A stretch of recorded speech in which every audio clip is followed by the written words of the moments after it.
To all my fellas in the chat, raise your hand if you suffer from anxiety. Oh my god. Anxiety! It's something we've all experienced at some point in our lives, and if you haven't, you're lying.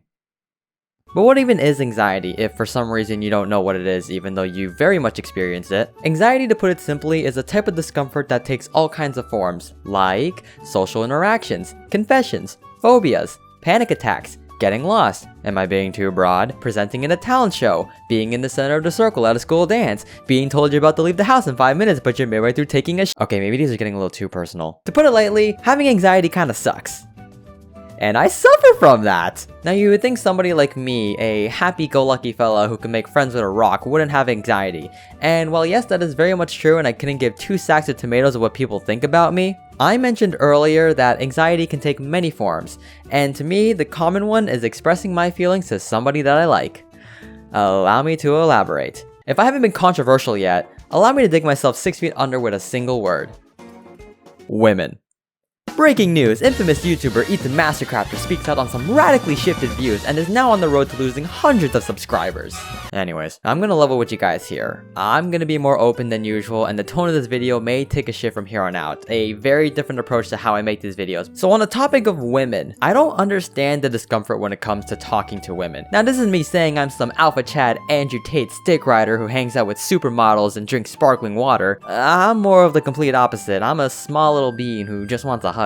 And personally, I find myself getting along better with girls than guys. I know that's not the most uncommon thing in the world, and it's the same with girls having a bunch of guy friends, but there's something about girls that are just easier to talk to than to guys for someone like me.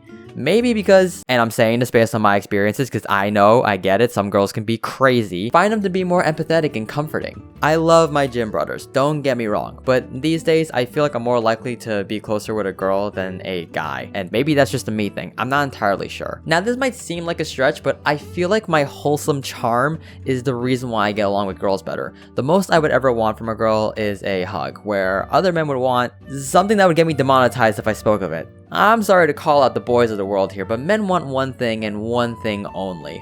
And that's to subscribe to the channel because we're on the road to...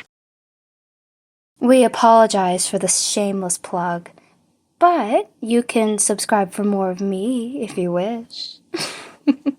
But no, seriously, I don't think I'm stepping on a line when I say most men see women as objects and just want to have some fun with them. And to me, that kind of grosses me out. Call it a childlike innocence or lack of maturity, but that's just kind of where I stand. And it's worked out in my favor for better or worse. Now, this isn't me saying I'm asexual or some other gender that isn't straight. I know my preference pretty damn well, which honestly, I can go on a whole rant about LGB, but that's not the point of the video. I just want to make it clear where I stand. All my friends and people around me ask, "Oh, are you dating this person? You seem really close," or "Wow, Ethan, how did you bag that?" And to set the record straight, because I know a lot of my friends watch this channel, I'm just a very huggy and approachable person. Not everybody I hug is in addition to a body count. Not to put myself on a pedestal here, but given who I am as a person, my standards for someone are pretty high. Now, it's good to have standards and all, but because I know my self-worth as a person and who I would want standing by my side, the ocean's worth of fish suddenly becomes a small pond. So why do I mention all this? Well, I felt like venting a little bit, but it leads into my anxiety with asking somebody out.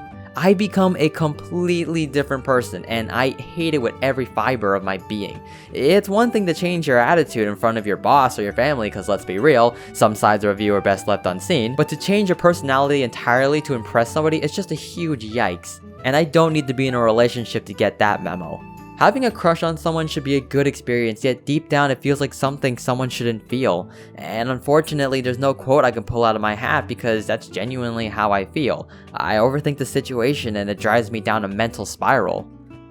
Oh yeah, overthinking. I think way too much, as in like I'm an absolute huge overthinker. I tend to think way too much about the future and I feel like it messes with my head to the point where I think I'm the issue, but it's really something so minute. It doesn't make things better that I'm a dramatic as hell person with an expressive attitude and suffer a buck ton of bottled up trauma. I keep telling myself I know how the outcome is going to play out when in reality I really don't. Some things I tell myself, like if I do this, it's not going to work out in my favor and I'm going to lose my friend and I'm going to hate myself. I'm pretty sure we've all been in a position where we've had someone that we really, really like, but we don't say anything about it because we know if we speak out, they're probably not going to see us the same way and will probably remain distant from us. The reason why I'm so confident in saying all this is not just because I'm saying this for myself, but I'm also saying it to the countless other people who are probably going through the same thing I am, feeling like they have to change who they are in order to impress somebody who sees them as a friend or doesn't care for them at all, putting all their self-worth into somebody who wouldn't do the same for them,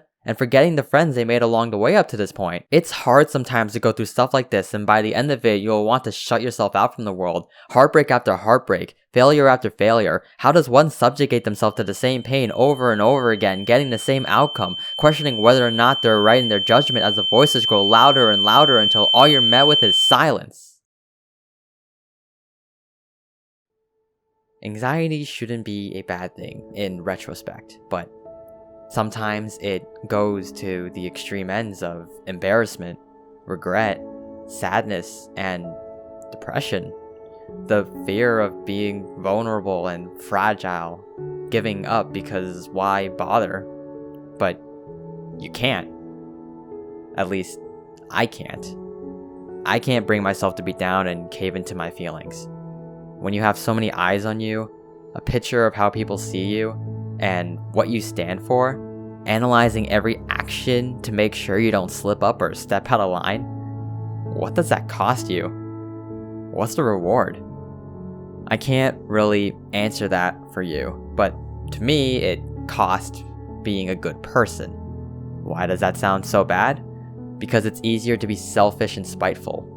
But being the bigger person and trying to do the right thing leads to the path of freedom. Freedom to know that others around me think so highly of myself, that I'm valued as a human being, and I'm telling you right now, you are as well. Somewhere out there is a person who has you living rent-free in their head, that values and cares about you. And if you don't think you have that person, then go find them. It doesn't have to be a lover, it can be anyone. The second you find someone you can open up to, you'll realize you're not alone anymore. And sure, maybe the simple answer is what you're searching for isn't out there. It's in here. But that doesn't mean you can't find what's in here without searching out there. The personal journeys we take to become better, to find ourselves and who we're meant to be. It's in those moments where all your anxiety fades to dust and blows away, knowing that despite it all, you're putting your next foot forward and have the courage and strength to make it to the next day. So what was the point in all this? The fact that I'm dramatic? Well, I believe actions have multiple intentions.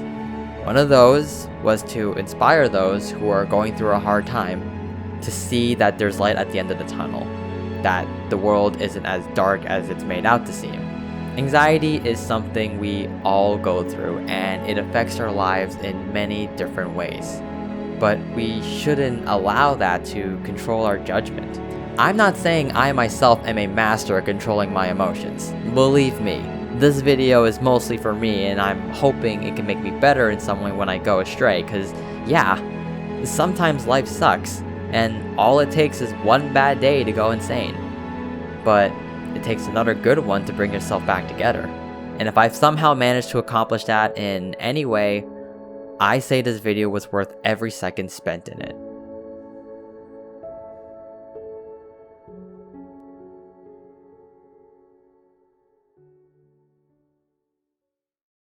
So that's all for today's video. It definitely got a little deeper than I wanted to, and honestly, I could have gone a lot more in depth, but I wouldn't want the video to be too long, and I could probably save these other stuff for another time. I really appreciate all the support I've been getting recently, especially with the YouTube Shorts. That's been incredible. We are so close to 1,000 subscribers, so I'd appreciate it if you hit that subscribble and leave a like to show that you care. I hope this video touched you in some way, the way that it touched me, in a sense where everything will be okay.